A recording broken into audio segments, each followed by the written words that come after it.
the surprising features of creative thinking is that the single most important determinant of the quality of your ideas is actually the quantity of your ideas. And so if you want to inculcate creativity, instead of thinking about how do I get better ideas, a different way to think about it is by focusing on generating more. As the famous Nobel Prize winning chemist Linus Pauling once said, he was asked, because he certainly won 2 Nobel Prizes, but he was in the hunt for the third one. Watson and Crick beat him in discovering the double helix structure of DNA. But when someone asked him once, Linus, I assume they called him Linus, Linus, how do you come up with so many great ideas? What he said was simple. To get a good idea, you need a lot of ideas. And the thing that's shocking to most people is, what's the definition of a lot? How many ideas is a lot of ideas? Here's the research that our colleague at Stanford, Bob Sutton, has conducted. This is a lot of ideas. To get to 2 to 3 successful or commercially viable innovations, you need to start with 4,000. And that's shocking to people, but it's mostly shocking to people who aren't used to consistently coming up with ideas. If you're used to consistently coming up with ideas, you know you're coming up with stuff all the time. And yeah, a very small percentage of the things you come up with actually work. As Kevin Kelly, the founder of Wired magazine, once said, a multitude of bad ideas is necessary for a good idea. And yet, our tendency to close, as we discussed earlier, this tendency of cognitive closure, of seeking to resolve the ambiguity, what it does is it keeps us from our best ideas. Because a brainstorm is what? It's effectively an implicit admission, we don't have the answer yet. And most folks don't like to stay in that place. That's why the average brainstorm yields 2 ideas, because most people want to get past the moment of admitting they don't know as quickly as possible. So what do we advocate? And what is this session all about today? It's all about the notion of practice. We want to overcome these cognitive biases through routine practice. And just like you overcome your bias towards a lazy lifestyle by going on a run, we'd recommend having a practice around your creative abilities and your creative muscles. And when you think about it, every single problem we face is an idea problem, meaning what? What you need are good ideas. And if you know you need good ideas, then you know you need lots of ideas. As an example, in my house, we face the west. And so that means in the afternoon, we get lots of sun on the front of our house. That is trouble for the grocery deliveries where perishable goods and frozen goods become a state of emergency quickly. To me, it's a task. It's a hassle whenever there are groceries to, drag them in. And I can take, 2 bags at a time, maybe 4, because those paper bags are hard to carry multiples of.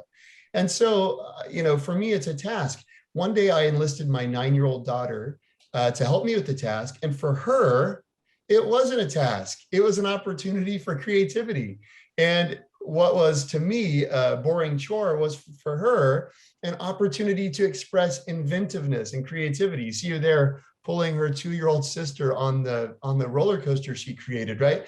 But the point is, I approach the problem as if there's one right answer, and it involves drudgery.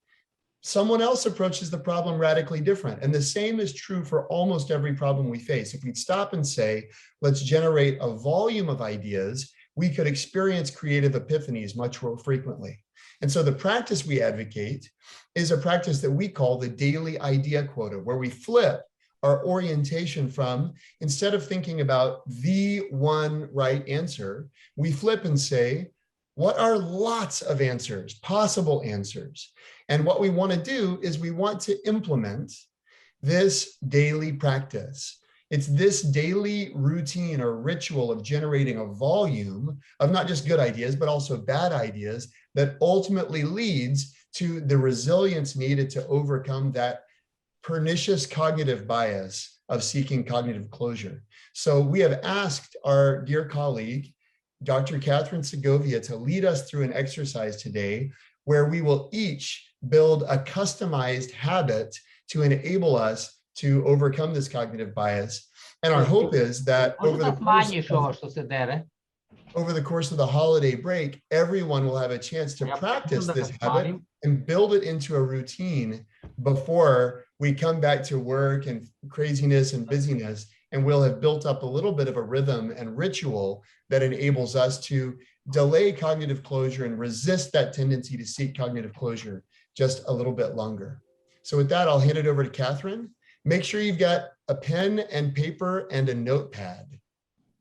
All right, so welcome to my daughter's playroom, otherwise known as the Delight Studio, hopefully, a light board that we've created for a little bit of a different way of interacting together today. I am going to be pretty active in chat. In fact, that's the best way to be able to kind of interact today for me. So if you have a question or a comment or something's not clear, literally or figuratively, feel free to go ahead and type that in chat. I love getting to facilitate this work and honestly get to do this work for myself. I find that habit formation and building a practice is an important part of anything in my life that is really important to me. Otherwise, it doesn't happen. And so just like Jeremy said, today we are going to work on designing a practice. And the way we think about that, I guess, of course, maybe you're familiar with the D.school. We think many things can be designed, especially things that interface with humans. And so we believe that you can design a practice.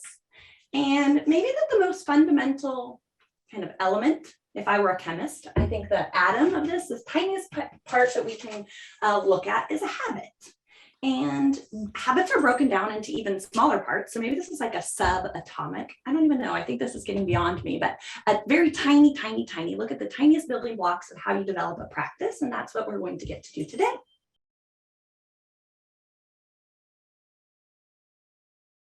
Edge of my universe, approximately. Great. Okay, so what I would like to propose is this. Let's look at an XY graph, right? So if I draw the Y here for you, you have to be a little patient with me because I'm looking backwards. And there's the X axis. What I would like to propose is that X is time. Okay, so this is a T down here. Easy to draw backwards, fortunately.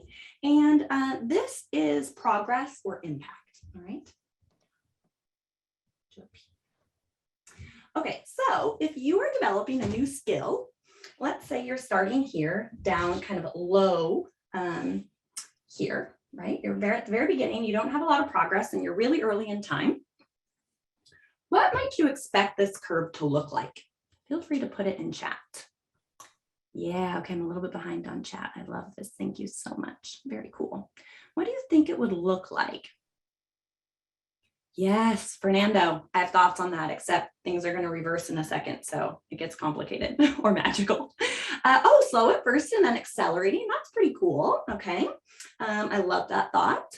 So you got a +1 out of 45%. Oh, that's interesting. Okay. Oh, inverse quadratic. Okay, Zine, you can teach the follow-up lecture to this because I think you've gone above me.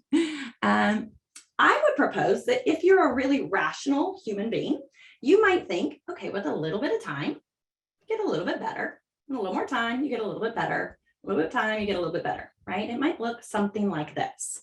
Now, some of you have different exponential increase. Man, we got smart people on this call. Okay, cool. Let's keep going. So you might think it looks like this.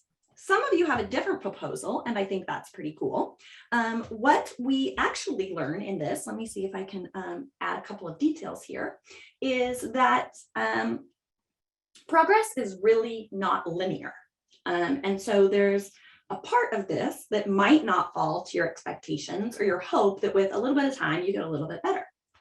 What we know is that the graphs actually look a lot like this. So here we're going to get really mathematical. So some of you can help me. This has stretched my learning. Let's pretend that instead of, let's say you start with, maybe you've been at a D.school workshop or you've learned a new skill and you kind of start here, okay? You got a little bit of progress and now we're going to start to track you on time. Okay, if you didn't get better or worse over time, you would just be a straight line, of course. You would look something like this. Okay, but let's propose something else. What if this happened? What if you got 1% worse each day? All right, you got 1% worse each day. The mathematical equation that represents that would be this. So you'd be 0.99 raised to 365th, it's a good word, power. And so you would eventually go down to, and it would happen really quickly, you would go down to almost nothing over the year, right? Your progress would basically disappear to zero. It looks something like that. Okay. But let's propose something else, which doesn't necessarily seem very impactful or really exciting or invigorating. Let's just propose that you got 1% better each day. Just 1%. That's not very much, right? That's not too high of a bar or a lot of pressure. If you get 1% better each day, the mathematical equation looks like what I have above, right? 0.01 to the 365th. And you can see that this is 40, almost 40x better than where you started. Now that, I think, is pretty incredible. And that line looks like this, which is maybe somewhat aggravating, I think. You don't see very much difference at all from staying stagnant. And then some of you expected this. It goes zoom, like this. I think some of you actually predicted the opposite, that you might like increase quickly and then kind of level out. Okay, so I find this pretty interesting. And this is assuming a few things, right? Assuming we can actually get 1% better each day, which probably doesn't happen exactly like that. So now, where do I find the interesting part of this graph? I want to do this a little bit just so you can see. Okay, I think that there's a really interesting part of this graph. It's kind of frustrating. Okay, this part right here, folks. Let's see if I can put up my little white sheet. I think the technical link to that is the trough of despair, right, Kathryn? This part that I just shaded in. Anybody have thoughts? What's that part? All right, the top line here is the linear progress. If you assumed you were linear, a little bit better each day. This is the track if you're just getting 1% better each day. The valley of despair, productive struggle.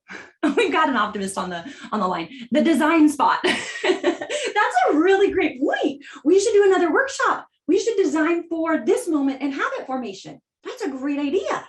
That's okay, brilliant. That's not happening today, but we could do that. And I really like that idea.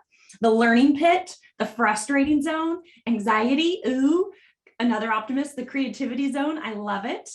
I find this is like the suck zone. This is where if you're going to get better, and currently, by the way, you think you should be better than you are. Have you been at that moment in that where you're like, I've been working on this forever. This should be easier. I should be better.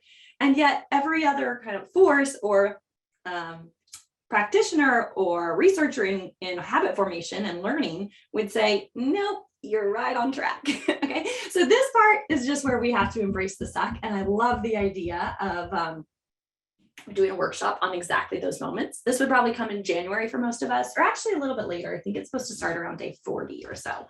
And so this would be a fun spot to design for. But for right now, we're here.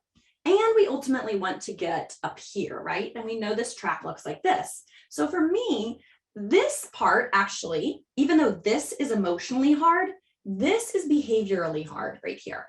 It's hard to get a habit that you start doing, and that most researchers suggest you need to do it for about 65 days to make it almost automatic in your life. And what happens, I think, in fact, should we just be transparent? Maybe everybody put in chat a habit you started that you didn't actually end up finishing.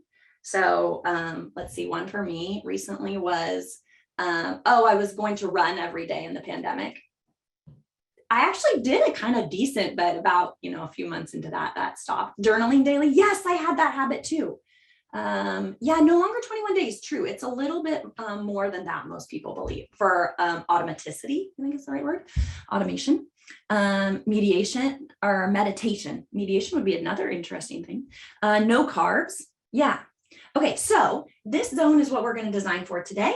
We could look at this in a follow-up workshop. I think that's really cool. Okay. So a couple things to share with you about this. One is, I didn't bring any eraser, so I'm just going to,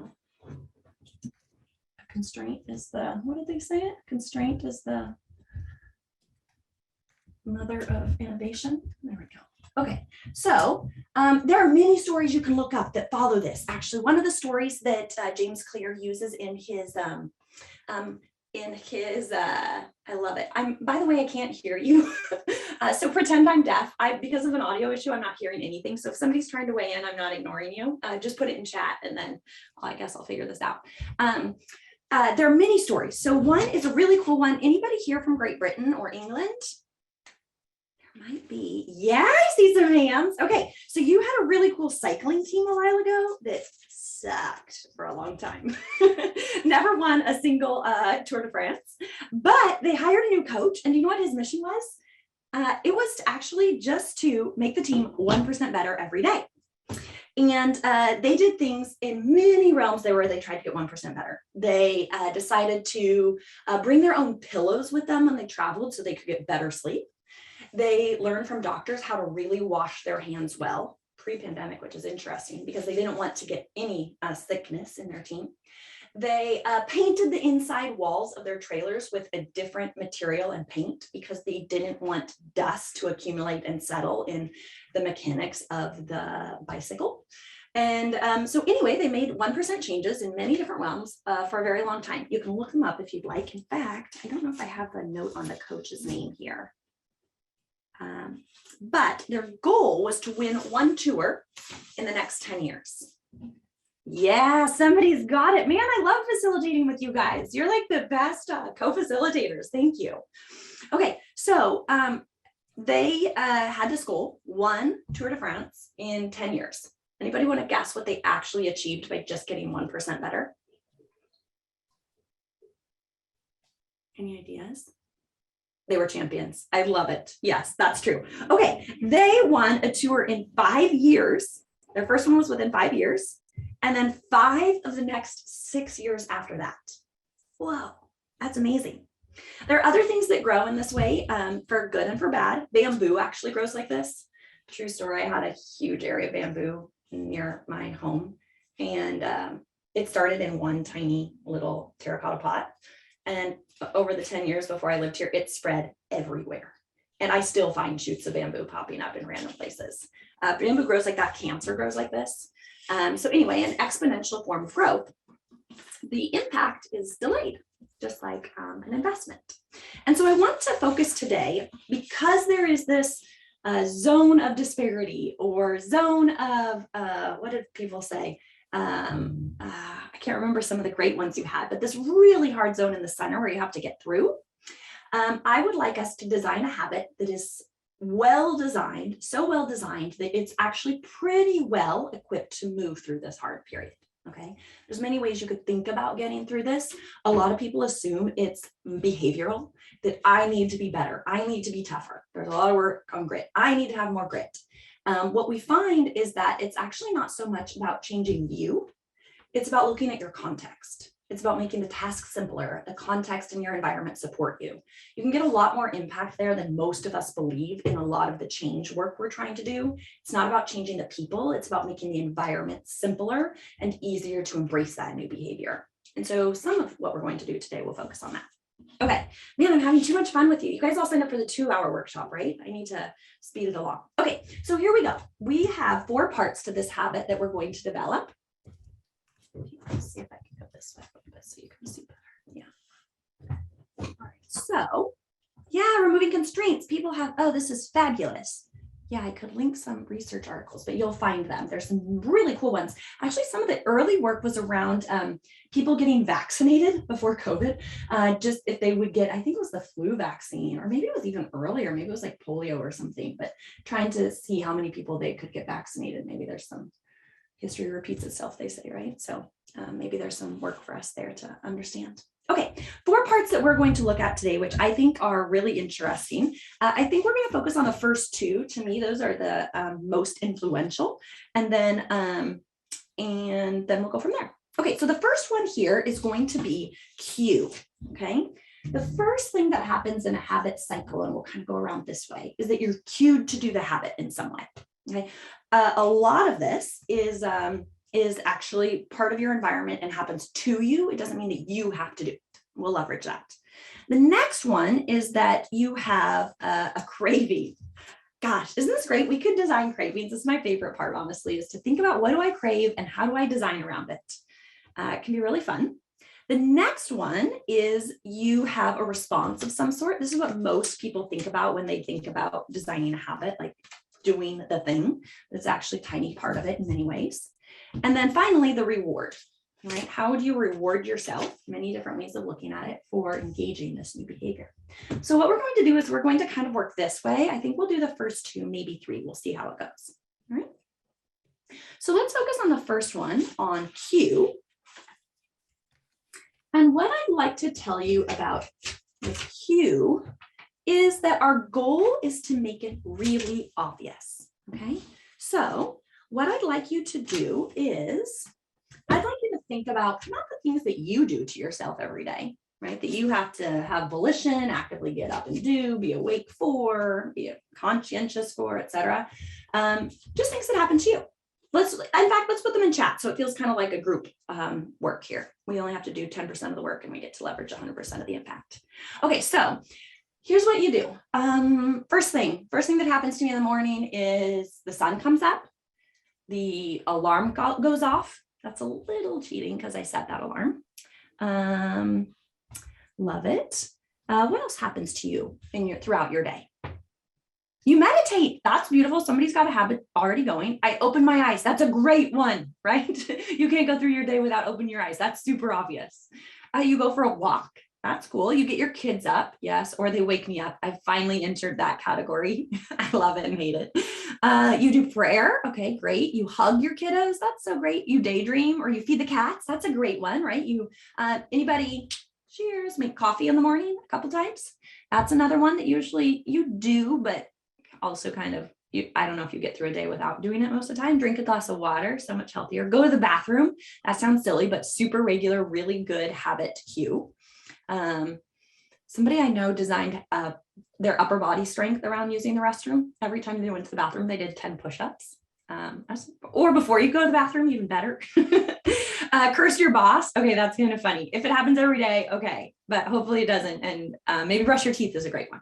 Okay, so your goal is to make it obvious, and it should be obvious. Most of the time, it's a behavior that's going to come before your habit. So you might think about the time of the day that you're most equipped to engage this new habit. Sometimes it's about context. It's about the place you're in. Maybe you're driving somewhere or you sit down at your desk. That can be a really great cue. I don't think I made this clear early on. The habit we'd like to design around today is this challenge of needing more ideas than you have. We would like to suggest that the habit you should implement over the holidays and the coming weeks and months is that you should be making a list of at least 10 ideas a day. It could be on any topic. It could be about something for work. It could be about something for family vacation planning. It could be about the way that you want to reorganize your closet or the shopping, maybe even a shopping list almost. That's a pretty easy one.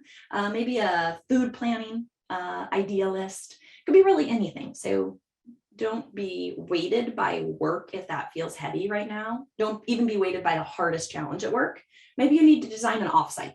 Okay, this could be, if that's fun to you, maybe this could be your first idea prompt. But the prompt isn't important to us. It's the number of ideas. A list of 10 ideas per day, exactly.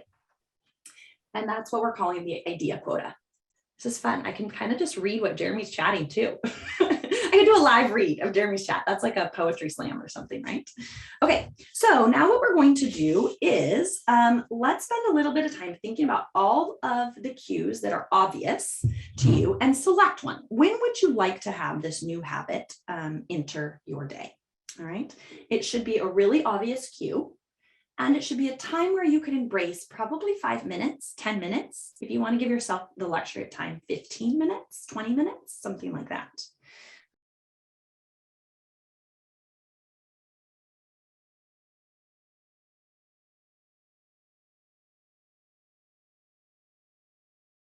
All right, so we've designed a cue. Hopefully it's something really specific. It happens to you every day.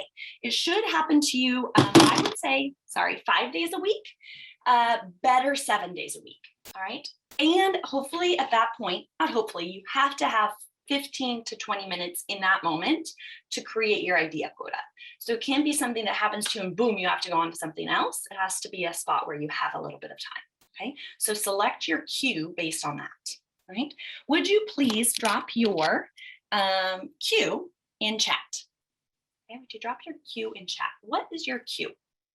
This is also something known as habit stacking. So you take something that happens to you regularly and you stack your new habit with it, okay?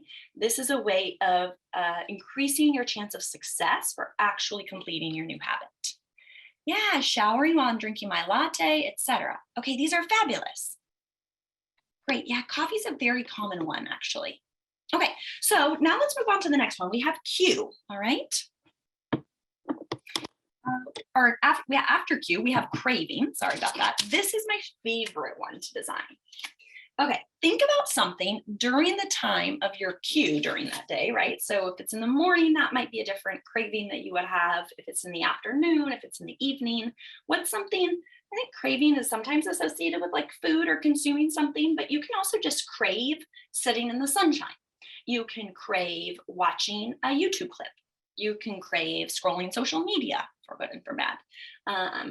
This is one that I've used recently. I wanted to get into more resistance training, and I decided that my only social media time could be while I was doing resistance training. So I have like the resistance training video and social media lives, and that's what I could do. So what's something that you crave that will get you to be even more interested in completing your habit that you might than you might otherwise be?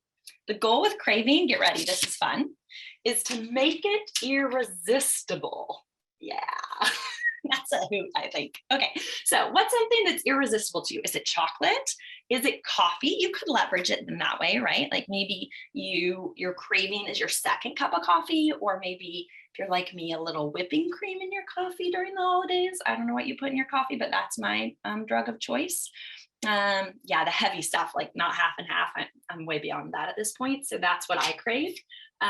You might have something like that. Okay, so why don't we do this? Let's do craving breakout rooms. This is totally, I think this is very festive and fun. Go to your breakout room of a few people, video on if you want them, video off if you don't. You're trying to identify a craving that's irresistible, because what we're going to do is put that right after your idea quota so that your interest in completing it is even heavier.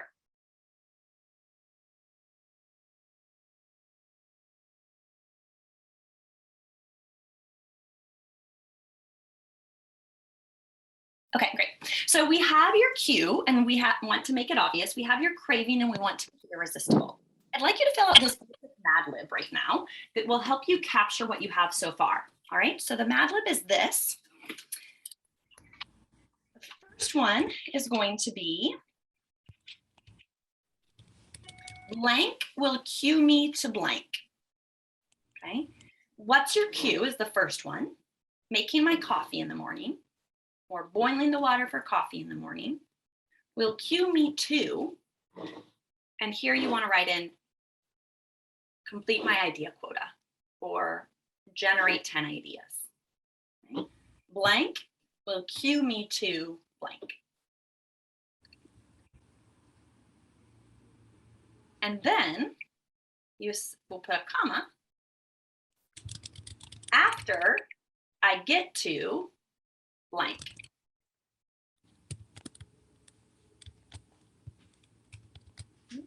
Feel free to drop it in chat, wherever you're going to write it for yourself.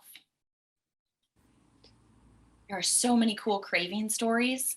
I had one student tell me that his craving was watching streaming on TV. So and his habit that he wanted to create was cycling, at-home cycling. So he was mechanically inclined. He connected his bicycle to his Apple TV, such that if it wasn't spinning, the TV couldn't be on. And so this created like a forced connection between his craving and his response, his habit. And so in order to watch TV, he'd have to be pedaling. Use that as inspiration for what might you even like closer link one thing for the other, right? Is it like for every idea, you get one sip of coffee? That could be telling. Yeah, truly cool. Really cool ways to design these habits. Okay, so here's what I want to tell you. There is a little bit more that you can design around. I think they're pretty simple. These are the fun ones in my mind. The next is the response, which is your habit, is your 10 ideas. And the goal here would be to make it easy. Okay, it should be, research say it should be something that you can do in 2 minutes. Okay, so maybe 10 ideas is too much. Maybe you want to start with your habit of 5 ideas or 3 ideas. All right, make it easy enough that you will complete it every day. If you're not completing it every day, it's not you. It's me. No, it's the habit. Okay, you need to make it smaller. You need to make it easier. All right. And then the last one is your reward. And this is very similarly linked to craving in some ways. But your reward can go beyond.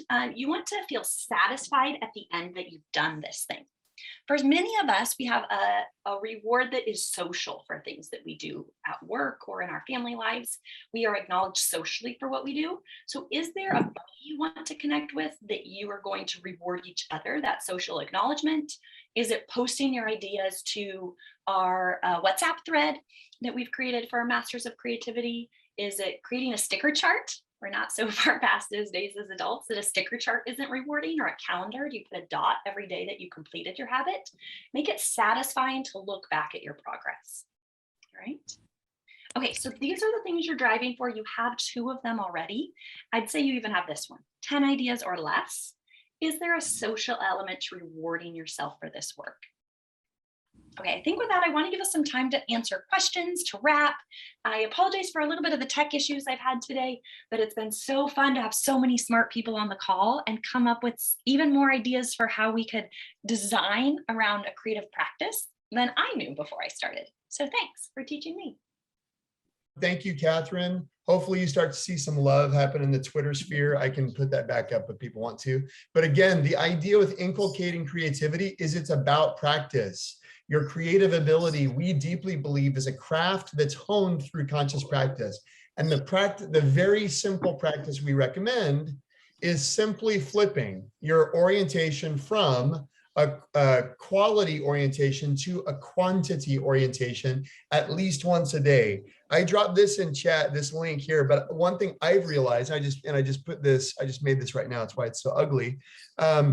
But because if I made it earlier, it would have been beautiful, right? But I wrote an article about this briefly, the challenge of having things to idea quota on. After about a week, I realized I don't know what things I'm focused on the answer for. So I needed to keep a list of things that I needed an idea quota on. Anyway, that's the basic gist of it. But one thing we want to say just as we wrap, and then Laura, maybe I'll put it to you to see if there's any interesting questions in chat, or folks, if you have questions, do drop them in chat. One of the things we'd say is you have to remember the basic statistics is the normal distribution. Almost everything in life, how much my hairline will recede in any given year, right? How tall, people are, everything comes down to normal distributions. And the same is true of your ideas, which is to say what? The vast majority of your ideas, again, where does this 4,000 come from? The 4,000 comes from Bob Sutton's research, right? So if you take those 4,000 ideas, the reality is most of them are in the middle of the bell curve. They're just ordinary ideas, right? Nobody just wants ordinary ideas, right? Everybody wants genius ideas, which is a small subset of all the ideas you've got, right? And then on the other side of the distribution, though, is the downright goofy stuff. And nobody really wants that. Nobody wants to put up the goofy stuff. But the reality is the only way you get to genius stuff is by having a high volume, high variation practice. This is the essential thing. And if you say, you know what, I don't want, I'm just going to cut off the left-hand side of the distribution. Watch, I'm about to hit the next slide. See what happens when I attempt to cut off the left-hand side of the distribution. Wait, what happened? I can't just cut off one side. I cut off both sides, right? And what's the point? Variation is the key. And if you want the genius stuff, you've got to tolerate the goofy stuff. The goal of the idea quota is not to help you come up with more good ideas. The goal of the idea quota is to help you come up with more ideas, period. And there's going to be a bunch of ordinary, there's going to be a bunch of goofy, and then hopefully you'll get to a bunch of genius too, right? But the question is, which distribution are you willing to engage? And we hope the idea quota gives you permission to engage the left-hand distribution, okay? As Kevin Kelly said, we talked about this at the beginning, a multitude of bad ideas as necessary for one good one.